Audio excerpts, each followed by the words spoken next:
Surgery के बाद सबसे ज़्यादा अपना न्यूट्रिशन पे ध्यान देना ज़रूरी है। उसके अकॉर्डिंग तो मेरी रिहैब में भी बहुत प्रॉब्लम आई थी। बॉक्सिंग की जर्नी कैसे रही आपकी? तो उस टाइम पे मेरे को इंजरी हो गई थी, तो मैं खेल नहीं पाई थी बाहर प्रोफेशनल बॉक्सिंग में। तो फिर उसके बाद मैंने डॉक्टर को दिखाया, तो फिर मेरी सर्जरी हुई। इंजरी किस प्रकार से और कैसे हुई थी? घास पे पैर फिसल स्लिप हुआ था बस। तो थोड़ा-सा एंकल ट्विस्ट हुआ था, तो उसके बाद मैं नॉर्मल ले गई थी कि भई नॉर्मल है। एक एथलीट के लिए इंजरी नॉर्मल हो जाती है, तो फिर मैं नॉर्मल थी। जैसे रिंग में जाती थी या कुछ भी, तो वो टेस्ट होता था। सर मैंने यूट्यूब से, इंस्टाग्राम पे डॉक्टर मनोहरा के बारे में जाना था, तो फिर उसके बाद मैं हॉस्पिटल में गई थी। तो वहाँ पे मैंने सर से बात करी, डिस्कस करा, तो सर ने मुझे सर्जरी सजेस्ट करी थी। उसके बाद की आपकी जर्नी शुरुआत कैसे रही? सर सर्जरी के बाद सबसे ज़्यादा अपना न्यूट्रिशन पे ध्यान देना ज़रूरी है। सबसे बेस्ट तो ये है, क्योंकि मेरी सर्जरी के बाद मेरा वेट बहुत डाउन आया था। उसके अकॉर्डिंग तो मेरी रिहैब में भी बहुत प्रॉब्लम आई थी। Hello everyone, I'm welcoming you to a new episode of Beyond the Brace. My name is Dr. Viraj and I'm welcoming Shivani, who's been a national athlete in boxing in weight category of 48 and 50. Well, she's been a tremendous, nice and fabulous athlete. So let's stop with her and discuss more about her. Hi Shivani, how are you doing? Hello sir. Well Shivani, so कुछ आप अपने बारे में बताइए कि boxing की journey कैसे रही आपकी? सर मेरी बॉक्सिंग की जर्नी बहुत अच्छी चल रही थी, और मेरा बाहर का टूर था कनाडा का। तो उस टाइम पे मेरे को इंजरी हो गई थी, तो मैं खेल नहीं पाई थी बाहर प्रोफेशनल बॉक्सिंग में। तो फिर उसके बाद मैंने डॉक्टर को दिखाया, तो फिर मेरी सर्जरी हुई। ओके। सो जब आप ये बता रहे हो कि आपकी इंजरी हुई थी, तो इंजरी किस प्रकार से और कैसे हुई थी? सर वो मॉर्निंग प्रैक्टिस के टाइम पे मैं रनिंग कर रहे थे, तो घास पे पैर फिसल स्लिप हुआ था बस। तो थोड़ा-सा एंकल ट्विस्ट हुआ था, तो उसके बाद मैं नॉर्मल ले गई थी कि भई नॉर्मल है। एक एथलीट के लिए इंजरी नॉर्मल हो जाती है, तो फिर मैं नॉर्मल थी। फिर मेरा अच्छी ट्रेनिंग चल रही थी, पर वो बार-बार जैसे रिंग में जाती थी या कुछ भी, तो वो टेस्ट होता था। पेन आता था बहुत ज़्यादा फिर। अच्छा, सो जब भी आपकी इंजरी हुई और आपने बहुत टाइम के बाद जब रियलाइज़ किया कि आपको पेन हो रहा है और वो सैटिस्फैक्टरी मूवमेंट्स नहीं मिल रही है, सो फिर आपने कैसे सर्च किया कि कौन से डॉक्टर को अप्रोच करना चाहिए आपको? सर मैंने यूट्यूब से, इंस्टाग्राम पे डॉक्टर मनोहरा के बारे में जाना था, तो फिर उसके बाद मैं हॉस्पिटल में गई थी। तो वहाँ पे मैंने सर से बात करी, डिस्कस करा, तो सर ने मुझे सर्जरी सजेस्ट करी थी। फिर मैंने सर्जरी कराई थी। Alright.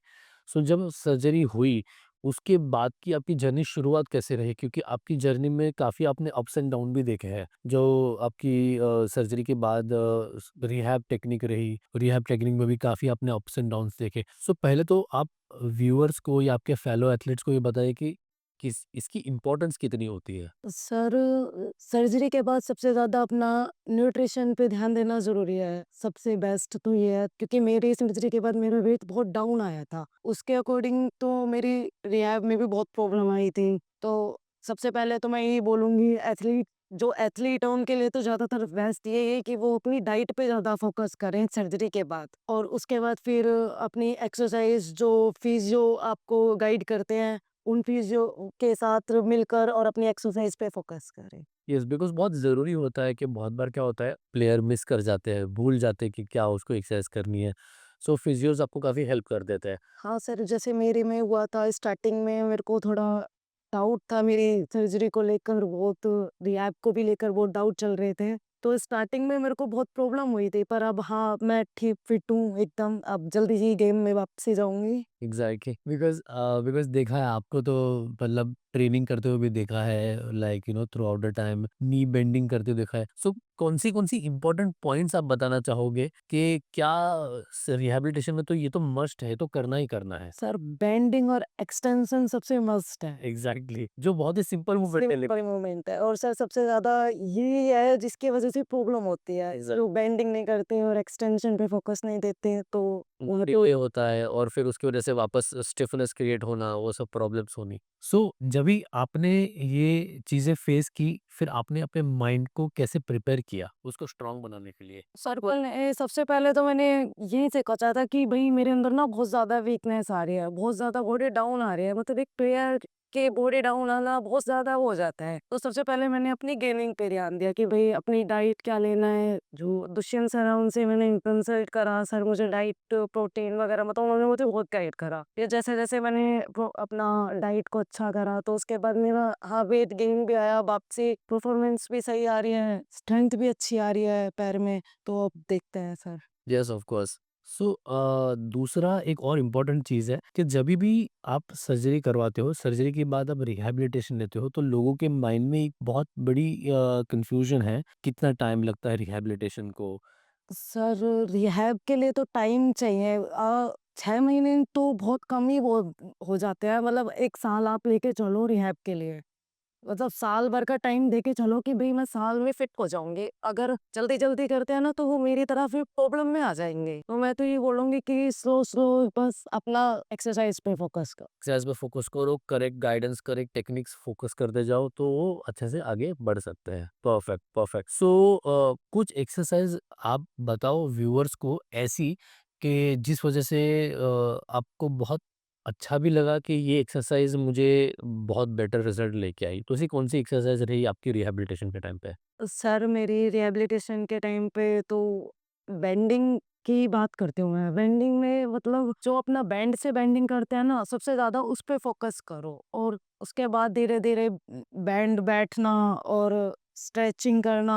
Yes, yes. There are plenty of exercise, ऐसा नाम लगाए तो बहुत सारी, जिसमें अपने लेग एक्सटेंशन कर ली, लेग लव कर्ल कर ली। एक्सटेंशन में वही वेट कैटल-वैटल लगाना, वो एग्ज़ैक्ट। स्टार्टिंग की जो बेसिक एक्सरसाइज़ है वो। Correct, correct. सो जैसे कि आप बता रहे हो कि बेसिक एक्सरसाइज इतनी इम्पोर्टेंस होती है, तो एथलीट की लाइफ में इंजरी कितनी कॉमन होती है? सर इंजरी एथलीट की लाइफ में तो बहुत कॉमन ही होती है। तो मैं अपनी बताती हूँ जर्नी। मेरे को जब इंजरी हुई ना तो मैं सोची बस एक नॉर्मल जैसे भाई कोई अंदर से नस वस खिंच जाती है या ऐसा कुछ हुआ। मैंने तो बहुत नॉर्मल लिया कि भाई मेरे को कुछ नहीं हुआ। मैं वो रेगुलर प्रैक्टिस करती रही वो अंदर से अंदर ही अंदर बहुत ज्यादा प्रॉब्लम बनती चली गई। तो छोटी छोटी जो इंजरी होती है ना उनके ऊपर पहले अपना ध्यान देना चाहिए, उसको पहले ठीक करना चाहिए जब हमें आगे प्रैक्टिस पे फोकस करना चाहिए। Perfect, perfect. That's really important. So, Shivani, that's an amazing time when you were with us. जिसमें हम लोग ने काफ़ी टाइम लाइक डिस्कशन करके एक्सचेंज किया। हमने भी आपको लाइक समझा कि क्या उसमें एक्सरसाइज करते करवाते हैं, क्या-क्या इम्पोर्टेंस थी। सो कितना इम्पोर्टेंट होता है एज़ अ पर्सन, आप अपने डॉक्टर्स को सारी चीज़ें बताओ। हाँ, अगर हम सर्जरी के लिए जैसे किसी भी डॉक्टर से हम कंसल्ट करते हैं, कोई भी फिजियो के पास जाते हैं, तो हमने जो करा है, जैसे मान लो हमने पीआरपी लगवाया है या फिर कुछ भी इंजेक्शन वगैरह कुछ भी यूज़ करा है, तो हमें सारी चीज़ डॉक्टर को बतानी चाहिए पहले कि भई सर मैंने ऐसे मेरे को इंजरी हुई थी और मैंने ये चीज़ यूज़ करी है, जिसके अकॉर्डिंग हमारी लिए आगे हेल्प होती है। अच्छा। Perfect, perfect, fantastic. All right, Shivani. So, with all this, I'll wind up because काफ़ी हमारे व्यूअर्स को आइडिया मिल गई है कि आप सर्जरी के बाद कैसी आपकी जर्नी रही। ऑफ कोर्स डिफ़िकल्ट रही, बट आपकी हार्डवर्क काफ़ी रही उस दौरान, माइंडसेट प्रिपेयर किया। सो एक लास्ट मैसेज हमारे व्यूअर को आप देना चाहो